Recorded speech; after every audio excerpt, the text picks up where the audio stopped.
சூழும் இருளை நீளும் துயரை பாடும் விதியை நீக்கும் தீயே நீ ஐயா.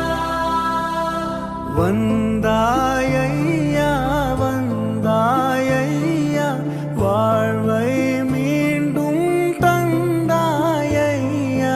வந்தாயையா வந்தாயையா வாழ்வை மீண்டும் தந்தாயையா.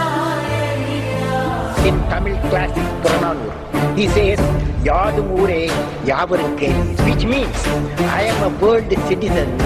Every citizen is my own kith and kin.